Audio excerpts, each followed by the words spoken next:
आप देख रहे हैं the Gujarat live news. Bhabhar नामदार कोर्ट चेक रिटर्न केसમાં આરોપીને 10,000નો દંડ અને 2 વર્ષની સજા ફટકારી। ભાભરના ટાઉન ફરિયાદી રાઠોડ મનહરસિંહ ડી.એલ. લેબુભા ભાભર નવાવાડાને ખારા ગામના ચૌધરી નાગજીભાઈ રણછોડભાઈને ઘરકામ અર્થે નાણાંની જરૂરિયાત ઊભી થતાં ફરિયાદી જોડેથી ₹5 લાખ પૂરા હાથ ઉછીના લીધેલ।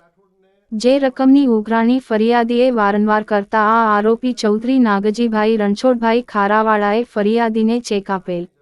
જે ચેક ફરિયાદીએ પોતાના ખાતામાં નાખતા ચેક રિટર્ન પરત આવેલ। ત્યારબાદ આ કામના ફરિયાદીએ ચેકના નાણાં અને ન્યાય મેળવવા માટે ભાભર નામદાર કોર્ટ સમક્ષ વકીલ શ્રી હર્ષદાર ચૌધરી દ્વારા ફરિયાદ રજૂ કરવામાં આવેલ। જે ફરિયાદ ચાલી જતાં 2 જાન્યુઆરી 2025ના રોજ ભાભર નામદાર કોર્ટના જજ સાહેબ શ્રી એસ.પી. દવે નાઓએ ચેક રિટર્ન કેસમાં આરોપીને 10,000નો દંડ, 2 વર્ષની સજા અને ફરિયાદીને ₹5 લાખ ચૂકવવાનો હુકમ કરેલ અને ફરિયાદીને રકમ ના ચૂકવે તો વધુ 6 માસની સજાનો હુકમ કરેલ છે।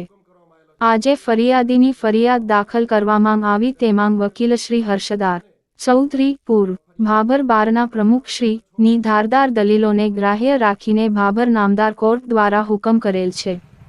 સુનિલભાઈ ગોકલાની ભાભર બનાસકાંઠા।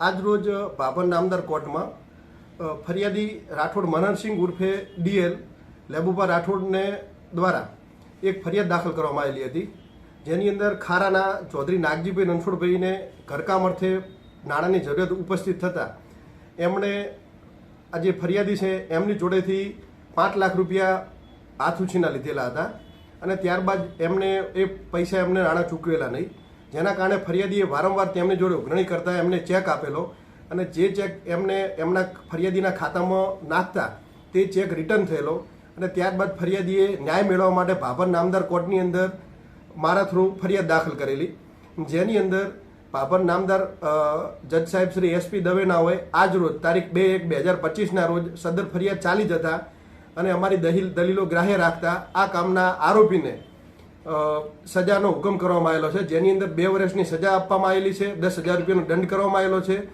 અને જો ફરિયાદીને જે રકમ ન ચૂકવે તો 6 માસની વધુ સજાનો હુકમ કરવામાં આવેલો છે।